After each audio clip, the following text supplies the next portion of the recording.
This is Hidden Killers with Tony Bruschi. Here now, Tony Bruschi. It was supposed to be an ordinary Friday afternoon in a first-grade classroom at Rhinebeck Elementary. Bright colors, storybooks, a room full of 6-year-olds still learning to spell their own names. And one of them carrying a 9mm handgun in his backpack. Yeah. By the end of that day, a young teacher named Abby Zwerner would be on the floor, bleeding from a bullet wound through her chest and hand, shot by a child she was there to teach and protect. And the most chilling part, everyone saw it coming. Yeah. This wasn't a random tragedy.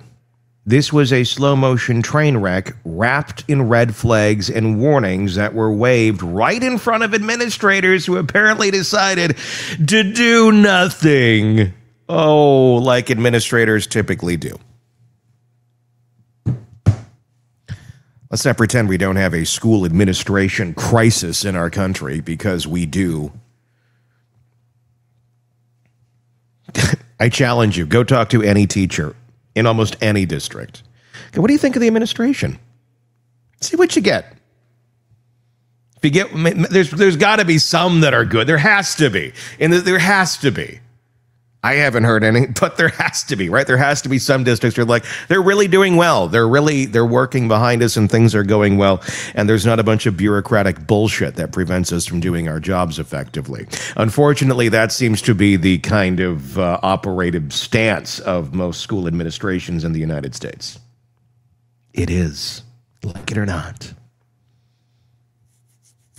And here's a prime example of one. So you have red flags. What are these red flags? What's going on? That the administrators decided to do nothing. Not later, not after reflection, not in hindsight. In real time, multiple people told them, the kid has a gun. And in response, shrug, move along. Oh, that couldn't possibly be. Now in a Virginia courtroom, that negligence is being ripped open for the world to see. And the people in charge are trying to convince a jury that they couldn't have possibly known. Bullshit. Let's start with what's not in dispute. On January 6, 2023, 6-year-old student brings his mother's legally purchased 9mm pistol to school. Good job keeping the gun away from the kids, Mom. Several school employees, teachers, staff members, they go to the Assistant Principal Ebony Parker, warning that a boy may be armed.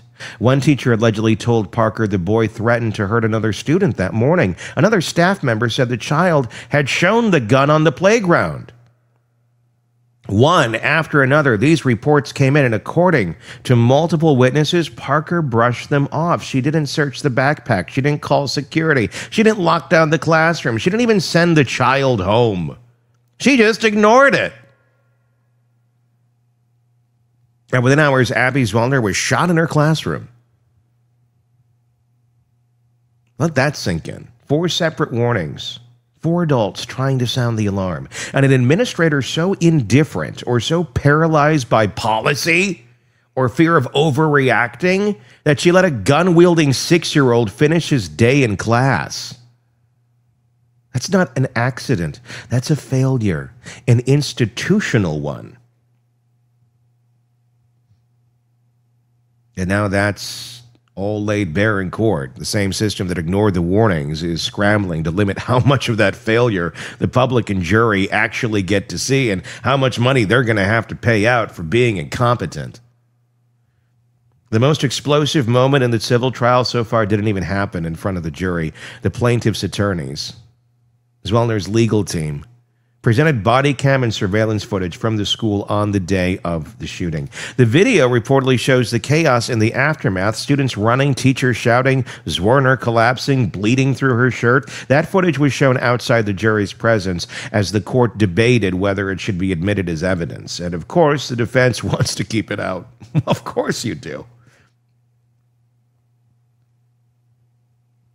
Why? Because the truth looks ugly on camera. And nobody wants to be accountable, especially when the finger's pointing at you. Because once you see what really happened, once you see the sheer panic and blood and disbelief of teachers trying to hold down a wounded woman while administrators shuffle papers, there's no way to unsee it. They argue it's too prejudicial. It'll inflame the jury. Well, maybe they should be inflamed. Maybe there are reasons to be inflamed. Translation, it'll make the jury feel something. Don't want that. That's the fucking point. Because for a year now, this school district has treated this shooting like a PR problem, not a moral one. Let's go back to those warnings, shall we? Court documents, witness statements, and public reporting show that multiple people, including a reading specialist and another teacher, told Parker about the boy's behavior. One teacher said the boy had threatened to beat up another child earlier in the day. Another teacher said she saw him put something heavy in his backpack. They begged the assistant principal to search the bag, and she refused. Her reasoning, she said the boy's pockets were too small to hide a gun. That's a real quote from witness testimony. Too small.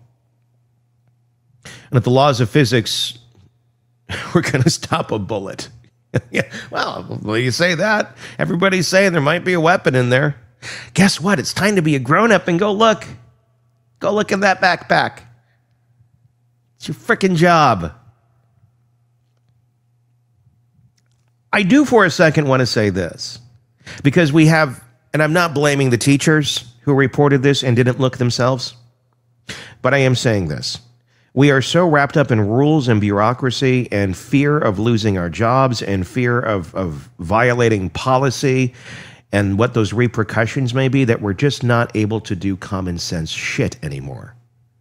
Like, gee, if I think there might be a gun in this 6-year-old's backpack, I ain't going to ask the vice principal. I ain't going to go look in the book. How do I handle this situation? I'm going to the fucking backpack. And I'm looking. And if you want to fire me for it, go for it. This will make a lovely lawsuit against you. Fire me. I'll sue the shit out of you for trying to protect the other children, trying to protect that very child, the 6-year-old who may have the weapon in the backpack. But we don't. We have this, yes, ma'am, yes, sir, okay, we'll do exactly what you say because I don't want to lose my job. I really need my shitty, low-paying job that I work my ass off for every single day, and you're paying me absolute shit for to protect these kids and teach them. I'm going to the backpack. Now, don't take that as a dig at teachers at all. It is not. You are underpaid, you are underrespected, you are understaffed. And more folks need to understand and realize that.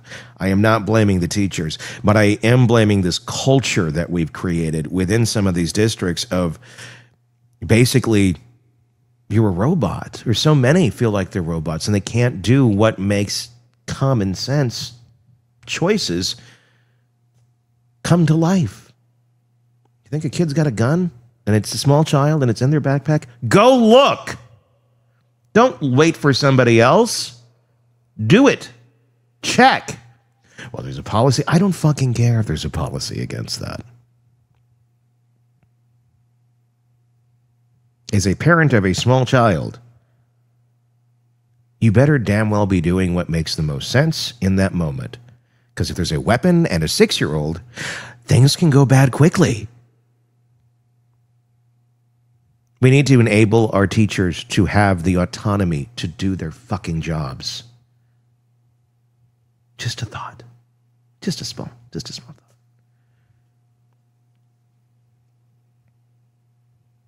Because the people that are making these rules, that's the dipshit. That's the administration. It's too small.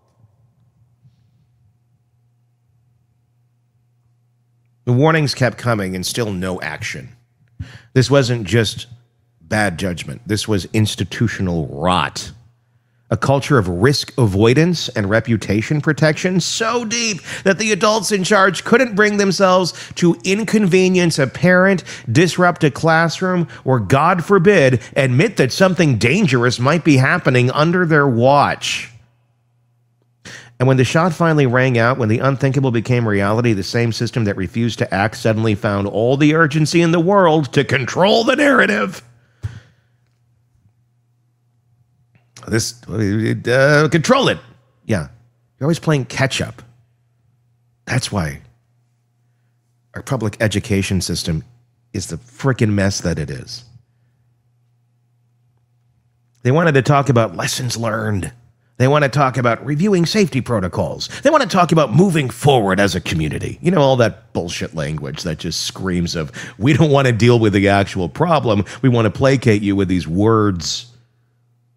Don't they sound professional? Doesn't it sound like we know what we're doing? No, it doesn't at all. It sounds like empty bullshit. But you can't move forward when your own negligence put a bullet in a teacher's chest. Abby Zwerner isn't moving forward. She's living with a bullet fragment lodged in her body. She's undergone multiple surgeries. Her career, at least as a classroom teacher, may be over. The physical pain is permanent. The trauma, well, that's unimaginable. And yet the defense in this case, representing the former assistant principal, is arguing that this wasn't foreseeable, that a 6-year-old bringing a loaded firearm to school wasn't something anyone could have reasonably predicted. Yeah, you may not have expected it or predicted it, but it happened. And then you had it reported 4 times, and you did nothing until the child did something. Those warnings weren't whispers in a hallway. They were explicit, documented, and urgent. Now you'll hear the defense say you can't expect administrators to act on every rumor. Sure, but when the rumor involves a gun and a teacher is begging you to do something, maybe it's time to act. Maybe it's time to stop worrying about liability optics and start worrying about human lives. But that's not how bureaucracies think. They think about appearances. They think about protocols. They think about avoiding lawsuits. Right up until one hits them in the face. Now, this $40 million lawsuit is doing what the school district never did, demanding accountability.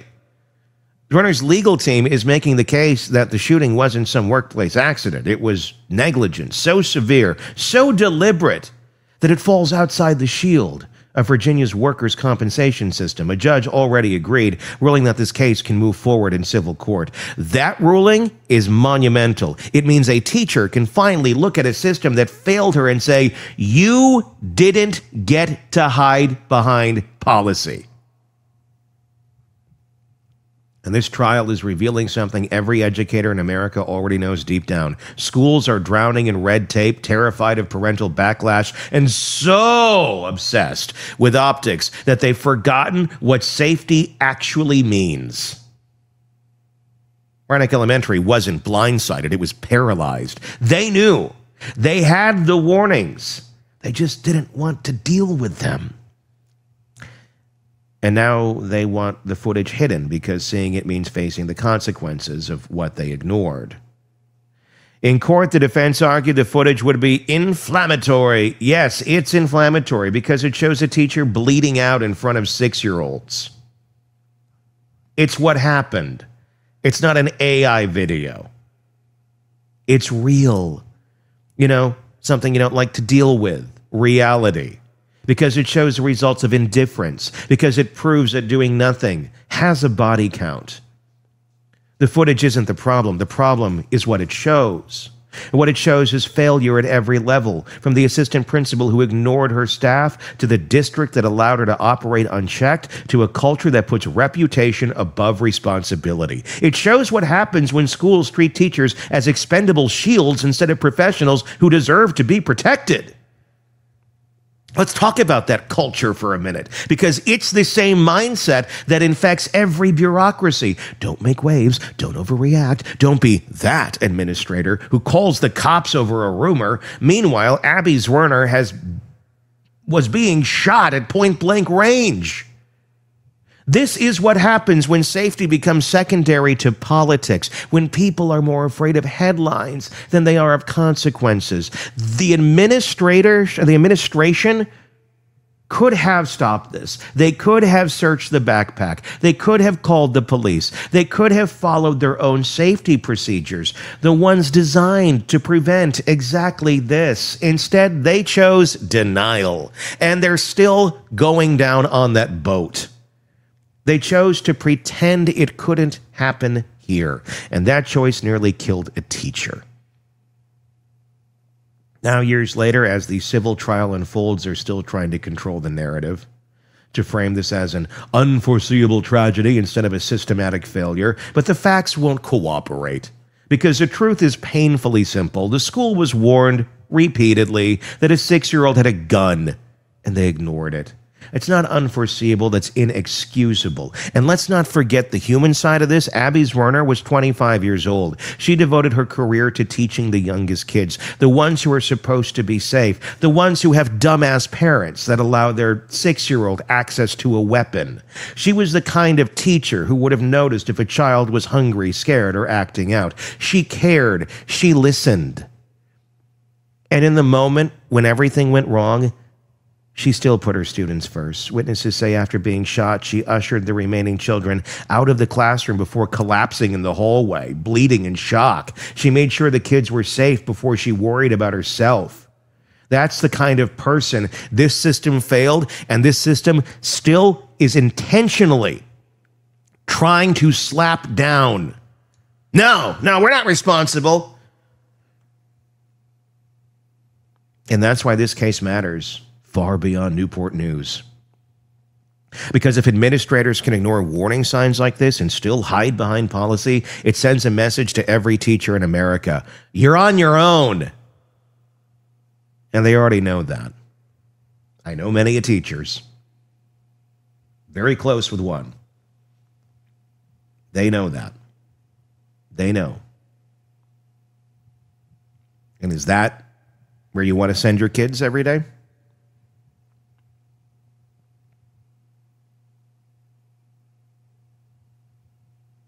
It tells every parent, don't count on the system to act, even when danger is right in front of them. And it tells every would-be bureaucrat, you can fail upwards, as long as you can say you followed procedure. That's what's on trial here, not just one assistant principal, but a culture that rewards complacency and punishes courage. The footage, the warnings, the aftermath, it all paints the same picture, a system far more interested in protecting itself than protecting its people. And the tragedy is Abby Zwerner will carry the scars of that system for the rest of her life. The bullet may have come from a 6-year-old, but the failure, it came from the grown-ups, from people who should have known better, from leaders who refused to lead. And no matter how this trial ends, the real verdict, the school failed, the district failed, the adults failed. Abby Zwerner didn't just survive a shooting, she survived the full weight of institutional cowardice. And now, maybe, finally, those responsible will be forced to answer for it. Because no teacher should have to beg their boss to take a gun threat seriously. No child should have to watch their teacher collapse in a pool of blood. Let's talk about that for a second. The trauma of that day, the trauma all those children will live with for the rest of their lives. And no administrator should be allowed to shrug their way past 4 warnings and call it unforeseeable. That's not tragedy, that is a choice. That's complicity. That's being complicit in this. In this trial, the fight for accountability is how we make sure no one ever gets to make that choice again. Your thoughts in the comments section, especially if you're a teacher. If you're a teacher, share your story, please. More people need to understand the fucking war zone you guys go into every day.